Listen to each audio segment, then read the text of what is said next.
আসসালামু আলাইকুম। Welcome to Sharif Khan learning club YouTube চ্যানেলে। Graphic design, MS Word, MS Excel, video editing এবং art শিখতে চাচ্ছেন, তাহলে আমাদের চ্যানেলটি হতে পারে আপনার জন্য একটি সর্বোত্তম সোর্স। কারণ এই চ্যানেলে বেসিক থেকে শুরু করে অ্যাডভান্স লেভেলের ভিডিওগুলো ক্রমান্বয়ে আপলোড করা হবে। তাই অনুরোধ করব, সাবস্ক্রাইব করে অল বাটনে ক্লিক করে আমাদের সাথে থাকার জন্য এবং ভিডিওগুলো দেখার জন্য। যদি ভিডিওগুলো দেখেন তাহলে হয়তো ভালো লেগে যেতে পারে, আর যদি ভালো লাগে তাহলে লাইক এবং কমেন্ট করতে ভুলবেন না। কথা না বাড়িয়ে আমরা শুরু করছি ফটোশপের পার্ট 1। তাই আমরা চলে যাচ্ছি সরাসরি কম্পিউটার স্ক্রিনে। এখন আমি ফটোশপ 2021 ভার্সনটি ওপেন করে নিচ্ছি। ওপেন হওয়ার পর এরকম একটি ইন্টারফেস শো করলো। তো শো করার পর আমি নতুন একটি পেজ ক্রিয়েট করব। নতুন একটি পেজ ক্রিয়েট করার জন্য বাম পাশে উপরে যে ক্রিয়েট নিউ এখানে ক্লিক করব। ক্লিক করার পর নতুন একটি উইন্ডো শো করছে। এখানে রিসেন্ট সেভড ফটো, প্রিন্ট। ফটোতে ক্লিক করার পর ফটোর যে সাইজগুলো আছে, অনেকগুলো সাইজ এখানে ডিফল্ট অবস্থায় দেওয়া আছে। আপনারা যখন ছবির কাজ করবেন তখন কিন্তু এখান থেকে নিয়ে কাজ করতে পারবেন। ডিফল্ট অবস্থায় যে সাইজগুলো দেওয়া আছে। এবং প্রিন্টে যাওয়ার পর দেখুন এখানে আছে হলো পেপারের যে সাইজগুলো আছে বিভিন্ন ধরনের, সেই পেপারের সাইজ। লেটার, লিগ্যাল, A4 এই তিনটি পেপার একটু বেশি ব্যবহার হয়। তার মধ্যে A4 পেপারটা সবচেয়ে বেশি ব্যবহার করা হয়। তো আমি A4 পেপার উপর ক্লিক করলাম। ক্লিক করার পর ডান পাশে দেখুন এখানে এই A4 পেপারের যে সাইজ সেটা কিন্তু এখানে শো করছে। এবং আমি কিভাবে এই সাইজটা নিব, পিক্সেল, ইঞ্চি, সেন্টিমিটার, মিলিমিটার, পয়েন্টস, পিকাস, কয়েকটি অপশন দেওয়া আছে। তো আমি ইঞ্চিতে নিব। ইঞ্চিতে নেওয়ার জন্য ইঞ্চিতে ক্লিক করতে হবে। এবং রেজুলেশন এখানে ডিফল্ট অবস্থায় 300 দেওয়া আছে, 300ই থাকবে। এবং কালারের ক্ষেত্রে যদি আপনি প্রিন্ট মিডিয়ায় কাজ করতে চান, অর্থাৎ প্রিন্ট করতে চান কোনো কাজ করে, তাহলে অবশ্যই CMYK কালারটি সিলেক্ট করে দিবেন। আর যদি কোনো ইলেকট্রনিক মিডিয়ায় কাজ করতে চান, যেমন টিভি, মোবাইল, ল্যাপটপ, এই সমস্ত কোনো কিছুতে দেখাতে চাইলে তাহলে অবশ্যই RGB কালারটা সিলেক্ট করে দিবেন। তো আমি RGB কালারটাই সিলেক্ট করে দিচ্ছি। সিলেক্ট করার পর ক্রিয়েট এখানে ক্লিক করলাম। ক্লিক করার পরে দেখুন নতুন একটি পেজ ক্রিয়েট হয়ে গেল। এখন আমরা নতুন একটি উইন্ডোতে এসে পৌঁছালাম। এটা হচ্ছে ফটোশপের ইন্টারফেস। ফটোশপের ইন্টারফেসের সাথে আমরা একটু পরিচিত হয়ে নেই। উপরে যে বারটা দেখতে পাচ্ছেন এটা হচ্ছে মেনু বার, এবং তার নিচে যেটা দেখতে পাচ্ছেন এটা হচ্ছে অপশন বার। এবং বাম পাশের এগুলো হচ্ছে টুল বার, ডান পাশের এটা হচ্ছে প্যানেল, এবং মাঝখানে যে এরিয়াটা দেখতে পাচ্ছেন এটা হচ্ছে ওয়ার্কিং এরিয়া। তো ডান পাশের যে প্যানেলটা দেখতে পাচ্ছেন এটার কারণে কিন্তু আমার যে পেপার এটা কিন্তু দেখা যাচ্ছে না। তো ইচ্ছা করলে আমরা এই পেপারটাকে বামে সরিয়ে নিতে পারি। লেফট হ্যান্ড রাইট করা যায় এটাকে। যেমন এর নিচে যে বারটা দেখতে পাচ্ছেন এটা টেনে যদি আমি ডান দিকে নিই তাহলে কিন্তু পেপারটা বাম দিকে সরে যাচ্ছে।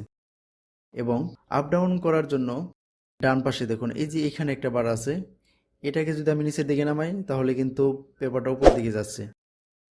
এখান থেকে আপ ডাউন করা যায়, অথবা মাউসের হুইল ঘোরালে পরে এটা আপ ডাউন হয়, এবং কন্ট্রোল ধরে ঘোরালে লেফট হ্যান্ড রাইটে যায়। তো এটাকে আমরা একটু সাজিয়ে নেই, যেহেতু এলোমেলো অবস্থায় আছে। এখানে ধরে উপরে ধরে ডান দিকে এভাবে অ্যাডজাস্ট করে নেবেন, তাহলে কিন্তু ডান পাশে বাটনটাও থাকবে। এবং এটাকে আরও ছোট করা যায়। ছোট করার জন্য আমি মাউসটা এইভাবে রাখলাম, রাখার পর ডান দিকে সরালে কিন্তু এটা ছোট হয়ে যাচ্ছে। এখন যদি মনে হয় যে না আমি আর একটু ছোট করব, তাহলে কিন্তু এই যে ডান পাশে যে দুইটা চিহ্ন দেখতেছেন এইখানে ক্লিক করলে পরে দেখুন এটা কিন্তু আরও ছোট হয়ে গেল। এখন এটাকে আমি ধরে এইভাবে চাপিয়ে রাখবো। তো এখান থেকে আমার যেটা প্রয়োজন হবে সেটার উপরে ক্লিক করে কিন্তু শুধু ওইটাই শো করবে। তো এই তো আমরা সাজিয়ে নিলাম। সাজিয়ে নেওয়ার পরে এখন যে কাজটি করতে হবে আমাদের, যেহেতু আমাদের নতুন একটি পেজ ক্রিয়েট হয়ে গেল, পেজ ক্রিয়েট হওয়ার পর আমাদের কাজ কি, আমরা এখন এখানে কাজ করব। আমরা এখন কি ধরনের কাজ করব, এখানে কিন্তু বিভিন্ন ধরনের কাজ করা যায়। আপনি ইচ্ছা করলে পরে এখানে একটা ডিজাইন করতে পারবেন, অথবা এখানে কোনো লেখালেখির কাজ করতে পারবেন। কোনো A4 পেপারে যেমন একটি সিভি তৈরি করলেন সেটাও করতে পারেন। তো আমরা কি কাজ করব তার উপর নির্ভর করে যে আসলে আপনি কিভাবে কাজ করবেন। এই পেজ কিন্তু আবার ভিন্নভাবে করা যায়। এখন যদি আমি নতুন আরেকটি পেজ নিতে চাই তাহলে কিভাবে করব, বাম পাশে মেনু বার থেকে ফাইলে যাওয়ার পরে দেখুন এখানে new, open, browse in open. তো আমরা নিউতে যদি যাই তাহলে কিন্তু সেম উইন্ডোটি আমাদের সামনে শো করবে। দেখুন সেটাই কিন্তু হচ্ছে। তো এটা আমি কেটে দিচ্ছি। অথবা শর্টকাটে যদি করতে চান তাহলে কিবোর্ড থেকে কন্ট্রোল প্লাস এন চাপ দিলেও কিন্তু সেম উইন্ডোটাই আসবে। এভাবে আপনারা করতে পারেন। এখন কথা হলো ডিফল্ট অবস্থায় যে সাইজগুলো দেওয়া আছে আমি সেগুলো নিয়ে কাজ করব না, আমার নতুন একটি সাইজের দরকার। তো সেটাকে আমি কিভাবে করব? তার জন্য কি করবেন, কন্ট্রোল এন চাপার পরে দেখুন যে উইন্ডোটা আসছে, এখানে আপনার ইচ্ছা মতো সাইজ দিয়ে দিবেন। যেমন উইথ দিলাম আমি 8 ইঞ্চি এবং হাইট দেব 5 ইঞ্চি, আর সব কিছুই ঠিকই থাকবে। থাকার পর ক্রিয়েটে ক্লিক করলাম। ক্রিয়েটে ক্লিক করার পর নতুন একটি পেজ ক্রিয়েট হয়ে গেল। এখন আমি যদি পুরাতন একটি ডকুমেন্টে কাজ করতে চাই তাহলে কিভাবে করব? আবার ফাইল মেনুতে যাব, ফাইল মেনুতে যাওয়ার পর ওপেন। ওপেনে যাওয়ার পর দেখুন এখানে শো করছে এখন আপনার যে ফাইলে কাজ করবেন সেই ফাইলটা আপনি কোন ড্রাইভে রাখছেন, আপনার কোন ফোল্ডারে আছে। ফোল্ডারগুলো শো হওয়ার পরে আপনি যে ছবিটা নিয়ে কাজ করতে চান বা যে ফাইলটা যে ডকুমেন্টটা নিয়ে কাজ করতে চান সেই ডকুমেন্টটি সিলেক্ট করবেন। সিলেক্ট করার পরে ওপেনে ক্লিক করবেন। ক্লিক করার পর দেখুন আরেকটি ছবি ওপেন হয়ে গেল। ওপেন হওয়ার পর আমাদের এখানে কাজ করতে হবে। আজকে টিউটোরিয়ালটি আর বেশি বড় করব না, এ পর্যন্তই শেষ। তো সর্বশেষ আমি যে কথাটি বলবো সেটা হচ্ছে আমরা যতটুকু শিখলাম এটা কিন্তু প্র্যাকটিস করতে হবে। প্র্যাকটিসের বিকল্প কোনো কিছুই নেই। শুধু টিউটোরিয়াল দেখলেই কিন্তু আপনি শিখতে পারবেন না, অবশ্যই কিন্তু আপনাকে প্র্যাকটিস করতে হবে। যে যত বেশি প্র্যাকটিস করবেন সে তত বেশি ভালো কাজ করতে পারবেন। তাই বলবো যে প্র্যাকটিস করবেন এবং ভিডিওগুলো বারবার দেখবেন এবং ভিডিওগুলো টেনে দেখবেন না। অবশ্যই টেনে দেখলে পরে দেখা যায় অনেক কিছু স্কিপ হয়ে যায়, কারণ আমি এমন কিছু দেখাবো না যেগুলো আসলে টেনে দেখার মতো।